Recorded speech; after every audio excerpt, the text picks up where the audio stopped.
Fabs and welcome to A Fab Kitchen. Today we are doing the overview of Original Flava's Caribbean Cookbook. Don't forget I am promoting Matcha Makes Ugly Clavets this series, and this is our final episode. So definitely check her out. Check her out on Instagram, check out her Etsy store. Everything is linked below. But yeah, so let's get going. Damn it, I've forgotten the book. Can you pass me the book, please? Girl, why are you always like this?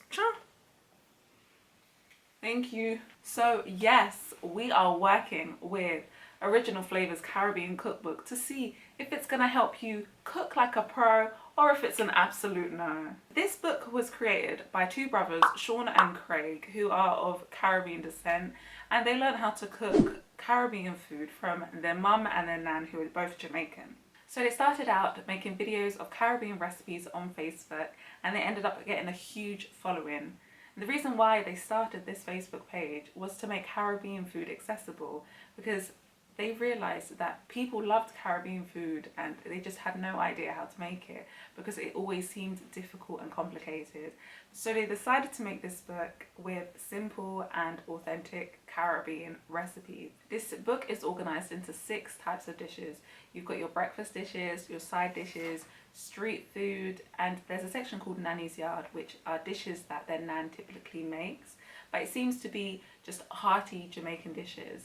Then you've got your soups and your stews and your sweet treat. There are 76 recipes in total, and I decided to split it up into different sections so I could find out whether this book was accessible to those who are vegan and vegetarian.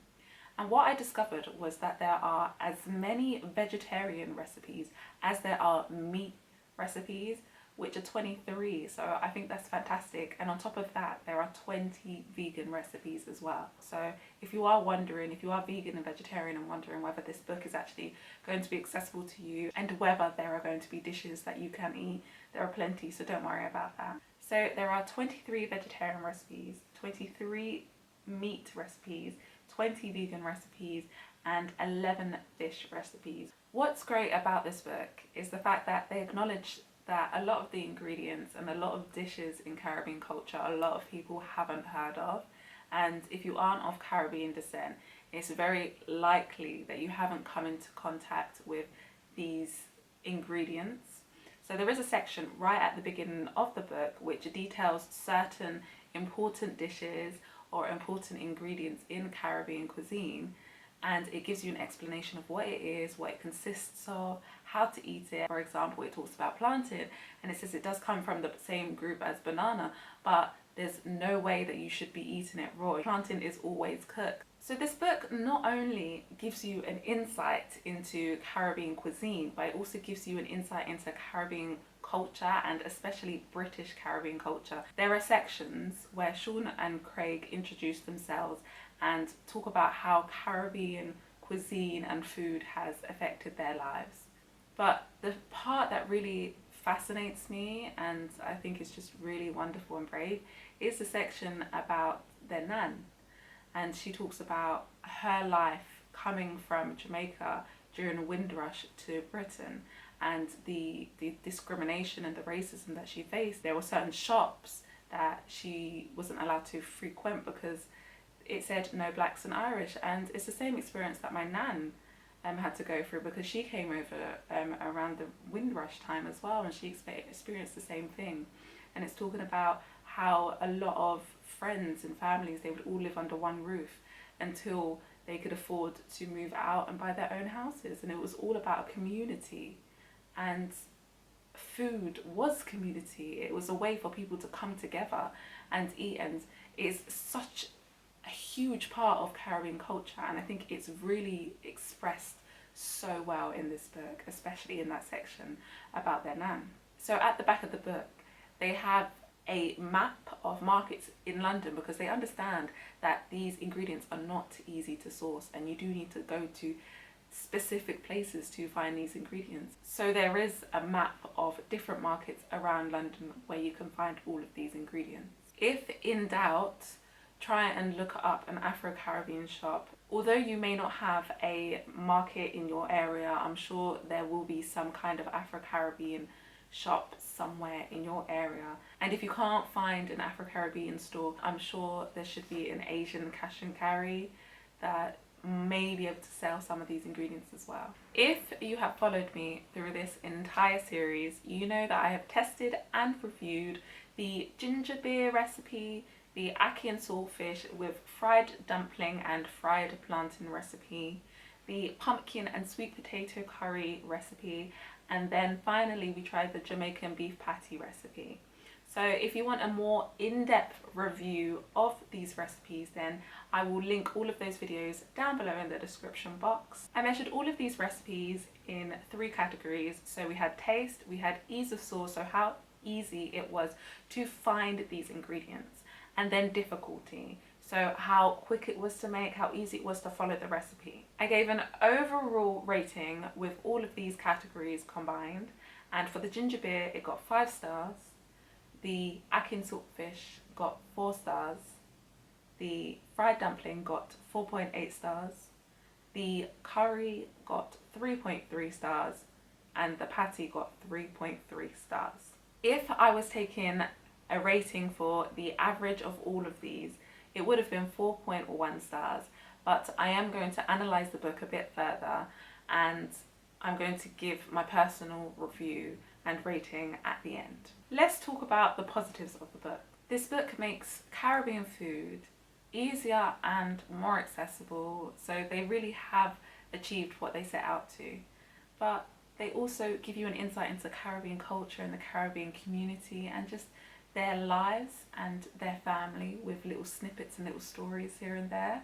And it's very amusing, so it just felt like an added reason as to why I wanted to keep reading and to keep trying out their recipes. Having eaten much Caribbean food in my life, I can assure you that many of the recipes are actually true to Caribbean food and authentic, because I know there are many Caribbean or Jamaican or whatever cookbooks out there, and they really have been anglicized, or just their recipes have been changed slightly to appeal to the more European palate.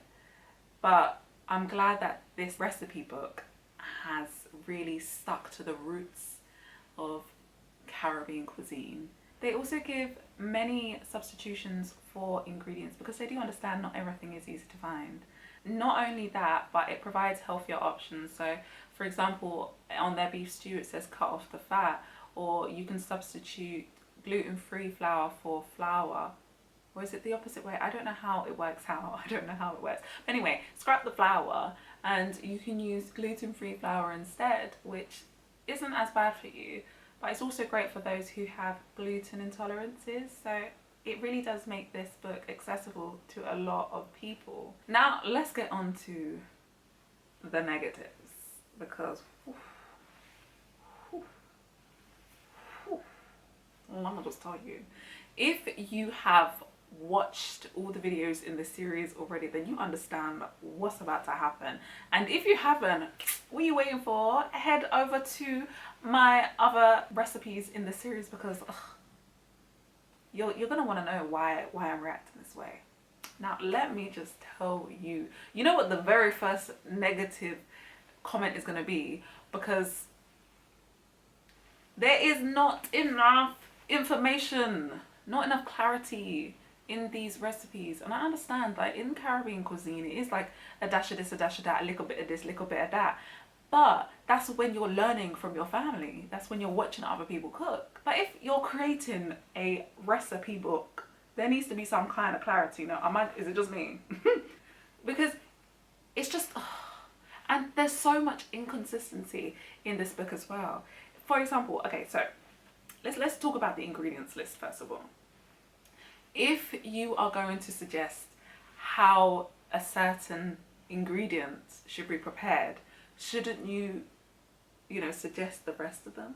So if you've watched the pumpkin and sweet potato curry that I made, then you'll know very well that they stated onions chopped, and then spring onion. Am I supposed to just dash a whole spring onion in? The spring onion was like this big. Am I supposed to chop it up? I know very well. My common sense is like saying, girl, you need to chop this up, And the same goes for the garlic. Girl, you need to chop that up. But I did want to follow it blindly. I did want to follow their instructions just to see how easy it was and how comprehensible their recipes were. And let me just say, some of them just, oof, Lord have mercy. And you know, the patty, how am I supposed to know the level of thickness that I needed to roll it out if there was no description, you know?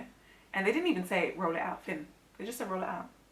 I'm just like, give me millimeters, please. Give me centimeters. How many millimeters am I supposed to roll it out? And then as well, when it comes to the dough, I don't know what consistency is it supposed to be. Is it supposed to be smooth? Is it supposed to be rough? Is the butter supposed to be cold? Is the butter supposed to be room temperature? There was no information on that. So it was really, really frustrating when I was trying these recipes. So if you are going to do these recipes, just, your common sense is there, just use it. Use it, trust your instincts. And don't be dashing those spring onion in whole. Because, no. When it came to the dumplings, I was lucky because I've made dumplings many times in the past and I knew what consistency it needed to be. I knew how big to roll the dumplings. So I was fortunate because I wasn't necessarily negatively affected by the lack of clarity in the recipe.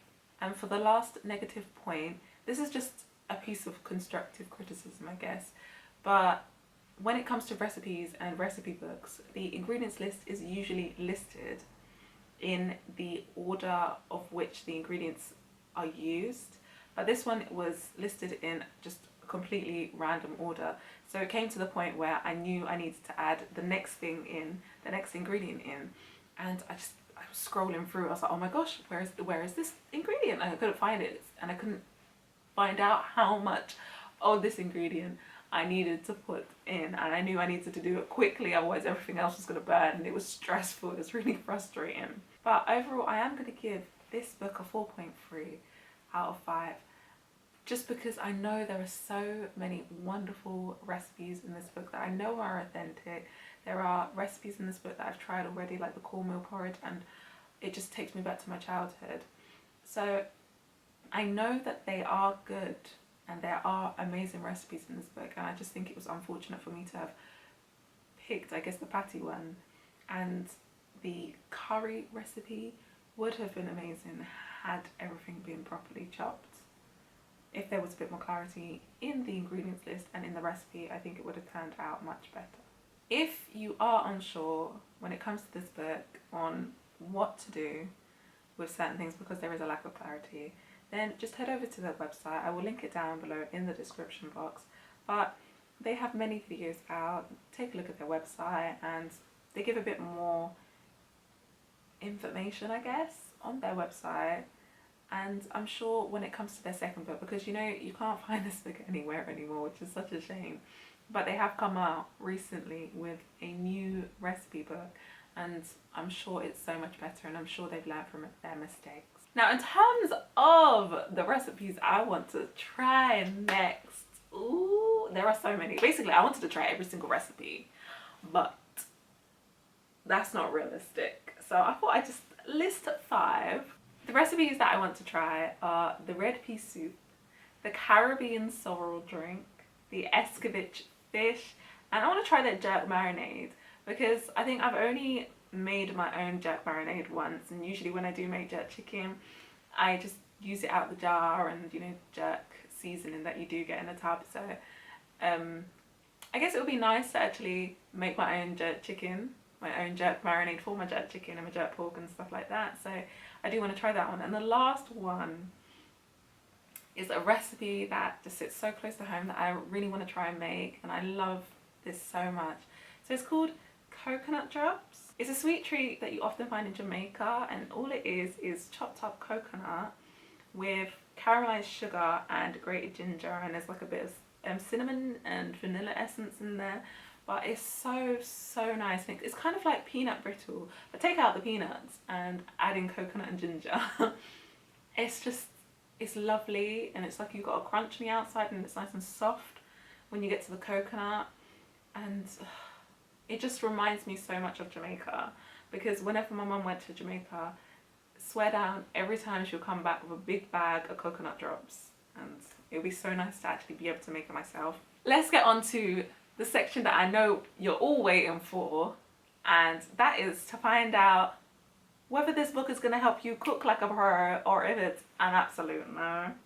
And let me just tell you this, I would thoroughly recommend this book. I think it will help you cook like a pro, and it's going to help you understand Caribbean culture a bit more, because Caribbean culture heavily is influenced by Caribbean food, because Caribbean food is our soul food.